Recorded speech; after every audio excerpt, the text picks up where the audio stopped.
Assalamualaikum warahmatullahi wabarakatuh. Salam dan bahagia. Perkenalkan, saya Syafita Sari, NIM 2019-008279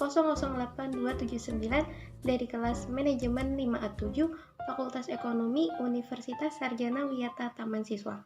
Pada video kali ini, saya akan membahas mengenai perilaku organisasi. Adapun beberapa bab yang akan kita bahas pada video kali ini. Yang pertama ada apa itu perilaku organisasi. Yang kedua ada keragaman dalam organisasi. Yang ketiga sikap dan kepuasan kerja. Kemudian emosi dan suasana hati, kepribadian dan nilai, persepsi dan pengambilan keputusan individu, serta konsep motivasi. Bab pertama yang akan kita bahas yaitu apa itu perilaku organisasi. Manajer perlu mengembangkan keterampilan interpersonalnya atau orang agar efektif dalam melakukan pekerjaannya. Perilaku organisasi menginvestigasi dampak individu, kelompok, dan struktur atas perilaku dalam sebuah organisasi. Juga menerapkan pengetahuan untuk membuat organisasi bekerja dengan lebih efektif. Secara khusus, perilaku organisasi fokus mengenal bagaimana meningkatkan produktivitas, mengurangi absen, perputaran pekerja, dan perilaku menyimpang di tempat kerja, serta meningkatkan perilaku kewargaan organisasi serta kepuasan kerja. Pada bab 2 ini ada keragaman dalam organisasi. Keragaman organisasi memiliki tingkat-tingkat keragaman. Tingkat-tingkat keragaman itu meliputi keragaman level permukaan, serta keragaman level dalam.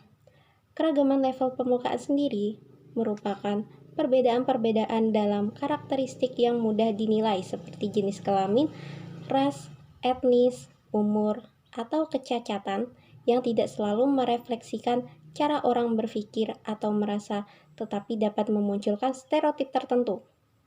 Kemudian keragaman level dalam merupakan perbedaan-perbedaan dalam nilai-nilai, kepribadian, dan preferensi kerja yang menjadi lebih penting secara progresif dalam menentukan kesamaan, seiring semakin mengenal orang lain dengan lebih baik. Adapun karakteristik yang mewakili dari keragaman level permukaan yaitu karakteristik biografis.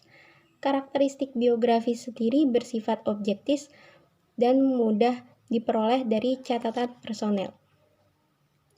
Karakteristik ini meliputi umur, jenis kelamin, ras dan etnis, serta disabilitas. Sedangkan yang mewakili dari permukaan level dalam yaitu kemampuan. Kemampuan sendiri merupakan kapasitas individu saat ini untuk melakukan berbagai tugas dalam sebuah pekerjaan. Kemampuan ini keseluruh esensiannya dibangun oleh dua faktor yang meliputi intelektual dan fisik. Kemampuan intelektual sendiri merupakan kapasitas untuk melakukan aktivitas mental seperti berpikir, penalaran, serta memecahkan masalah. Sedangkan kemampuan fisik merupakan kapasitas untuk melakukan tugas yang menuntut stamina, ketangkasan, kekuatan, dan karakteristik-karakteristik yang sama. Bab selanjutnya ada sikap dan kepuasan kerja. Sikap merupakan pernyataan-pernyataan evaluatif baik menyenangkan atau tidak menyenangkan mengenai objek, orang, atau peristiwa. Sikap sendiri mempunyai 3 komponen, yaitu komponen kognitif, komponen afektif, serta komponen perilaku. Komponen kognitif sendiri merupakan sebuah sikap deskripsi dari atau kepercayaan tentang suatu hal. Komponen kognitif membentuk tahapan yang lebih penting dari suatu sikap, yaitu komponen afektif. Afek adalah segmen perasaan atau emosional dari suatu sikap dan direfleksikan dalam pernyataan, Misalnya, saya marah karena digaji kecil. Akhirnya, afek dapat berujung pada hasil perilaku. Komponen perilaku sendiri merupakan sikap menjelaskan maksud untuk berperilaku dalam cara tertentu terhadap seseorang atau sesuatu. Contoh lanjutannya yaitu saya akan mencari pekerjaan lain dengan gaji yang lebih baik. Yang selanjutnya ada sikap-sikap kerja yang utama. Sikap-sikap kerja yang utama meliputi pertama, kepuasan kerja merupakan suatu perasaan positif tentang pekerjaan yang dihasilkan dari suatu evaluasi dari karakteristik-karakteristiknya. Yang kedua, keterlibatan kerja merupakan tingkat di mana seseorang mengidentifikasi dengan sebuah pekerjaan secara aktif, berpartisipasi di dalamnya, dan mempertimbangkan kinerja penting bagi nilai diri. Selanjutnya, pemberdayaan psikologis merupakan kepercayaan pekerja dalam tingkat di mana mereka memengaruhi lingkungan kerjanya, kompetisinya, arti pekerjaan mereka, dan otonomi yang mereka nilai. Selanjutnya, komitmen organisasi yang merupakan tingkat di mana seorang pekerja mengidentifikasi sebuah organisasi, tujuan, dan harapannya untuk menjadi anggota. Kemudian, dukungan organisasi yang dirasakan merupakan tingkat di mana para pekerja mempercayai organisasi, menilai kontribusinya, dan peduli mengenai kesejahteraan mereka. Kemudian yang terakhir yaitu keterlibatan pekerja, merupakan keterlibatan seorang individu, kepuasan, dan antusiasme terhadap pekerjaan yang dilakukannya. Selanjutnya ada kepuasan kerja. Kepuasan kerja merupakan sebuah perasaan positif terhadap pekerjaan yang dihasilkan dari evaluasi atas karakteristik-karakteristiknya yang cukup luas. Riset telah menunjukkan bahwa orang yang memiliki evaluasi inti diri atau CSI positif yang percaya pada nilai dan kompetensi dasar mereka lebih puas dengan pekerjaan dibandingkan mereka dengan evaluasi inti diri negatif. Adapun respon pekerja terhadap ketidakpuasan. Yang pertama, respon keluar, mengarahkan perilaku untuk meninggalkan organisasi termasuk mencari sebuah posisi yang baru serta pengunduran diri. Para peneliti termasuk pemberhentian individu dan perputaran pekerja kolektif, kerugian total bagi organisasi atas pengetahuan, keahlian, kemampuan, dan karakteristik lainnya dari pegawai itu. Yang kedua, suara. Respon suara termasuk secara aktif dan konstruktif mencoba untuk memperbaiki kondisi termasuk menyarankan perbaikan, mendiskusikan masalah dengan atasan, dan mengambil beberapa bentuk aktivitas serikat. Yang respon ketiga yaitu kesetiaan, berarti secara pasif tetapi optimis menunggu kondisi membaik, termasuk berbicara untuk organisasi saat menghadapi kritikal eksternal dan mempercayai organisasi dan manajernya untuk melakukan hal yang sama. Yang terakhir yaitu pengabaian. Respon pengabaian ini secara pasif membiarkan kondisi-kondisi itu memburuk, termasuk absen atau keterlambatan kronis, berkurangnya usaha, dan tingkat kesalahan yang bertambah. Bab keempat, kita akan membahas mengenai emosi dan suasana hati.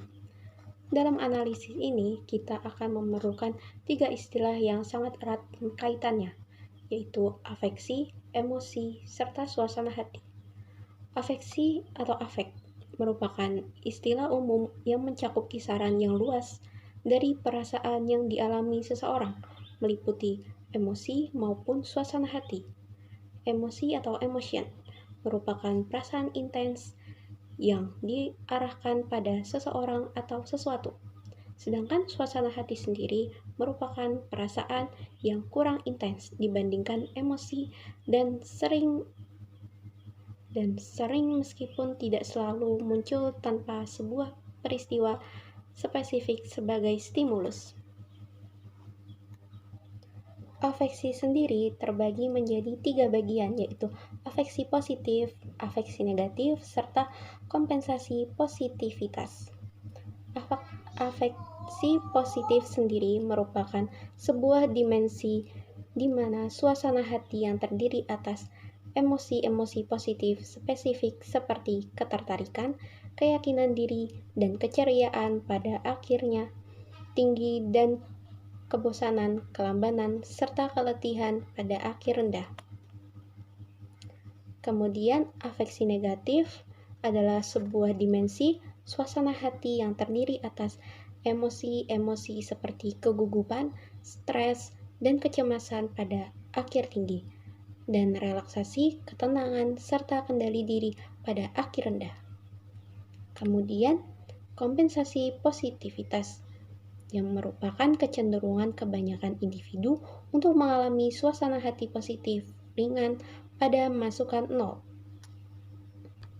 Sumber emosi dan suasana hati meliputi kepribadian, waktu dalam hari, hari dalam minggu, cuaca, stres, aktivitas sosial, tidur, olahraga, umur, serta jenis kelamin. Bab yang selanjutnya yaitu kepribadian dan nilai. Kepribadian sendiri merupakan jumlah total cara-cara di mana seseorang individu beraksi atau berinteraksi dengan orang lain. Kepribadian sendiri mempunyai 3 tipe, yaitu tipe yang pertama, indikator tipe Myers-Briggs atau MBTI, yang meliputi ekstrovert, perasa, memikirkan, dan menilai. Tipe yang kedua yaitu model kepribadian 5 besar, yang meliputi ekstraversi, keramahan, kehati-hatian, stabilitas emosional, serta keterbukaan pada pengalaman. Tipe yang ketiga yaitu dark tribe, yang meliputi Machiavellianisme, narsisme, dan juga psikopat. Ada nilai. Nilai merupakan keyakinan dasar bahwa sebuah mode tindakan spesifik atau akhir dari keberadaan lebih diinginkan secara pribadi atau sosial dibandingkan mode tindakan atau akhir keberadaan lawannya atau kebalikannya. Nilai terbagi menjadi 2, yaitu nilai terminal dan instrumental. Nilai terminal merupakan hasil akhir yang diinginkan dari keberadaan sasaran yang ingin dicapai seseorang dalam hidupnya, sedangkan instrumental, mode perilaku yang lebih disukai atau alat untuk mencapai nilai terminal seseorang. Yang selanjutnya yaitu persepsi dan pengambilan keputusan individu. Persepsi merupakan sebuah proses individu mengorganisasikan dan menginterpretasikan kesan sensoris untuk memberikan pengertian pada lingkungannya. Persepsi dipengaruhi oleh beberapa faktor, yaitu faktor-faktor pada penilai meliputi sikap, motif, minat, pengalaman, serta ekspektasi. Kemudian faktor-faktor pada situasi yang meliputi waktu, latar kerja, dan latar sosial. Kemudian faktor-faktor pada target yang meliputi inovasi, pergerakan, suara, ukuran, latar belakang, proksimitas, serta kesamaan. Kemudian ada pengambilan keputusan dalam organisasi yang terbagi menjadi 3, yaitu yang pertama rasional, yang kedua rasional terbatas, serta yang ketiga intuisi. Bab terakhir yang akan kita bahas yaitu konsep motivasi. Motivasi sendiri terdiri dari 3 elemen utama, yaitu elemen kekuatan, elemen arah, serta ketekunan. Kekuatan menggambarkan seberapa kerasnya seseorang dalam berusaha, sedangkan arahan merupakan keuntungan bagi organisasi. Oleh karena itu, kita harus mempertimbangkan mutu upaya agar sejalan dengan kekuatannya. Sedangkan ketekunan sendiri mengukur berapa lama seseorang dapat mempertahankan upayanya. Para individu yang termotivasi akan bertahan cukup lama dengan tugasnya untuk mencapai tujuan mereka. Konsep motivasi terbagi menjadi 2 teori, yaitu teori awal mengenai motivasi dan teori kontemporer motivasi. Teori awal meliputi teori hierarki kebutuhan, teori X dan Y, teori 2 faktor, dan teori kebutuhan Maxilen. Sedangkan teori kontemporer meliputi teori penentuan nasib sendiri, keterlibatan pada pekerjaan, teori penetapan tujuan, teori efikasi diri, teori penguatan, serta yang terakhir teori keadilan. Sekian pembahasan materi mengenai perilaku organisasi pada video kali ini. Semoga video kali ini dapat bermanfaat. Kurang lebihnya saya mohon maaf. Wassalamualaikum warahmatullahi wabarakatuh. Salam.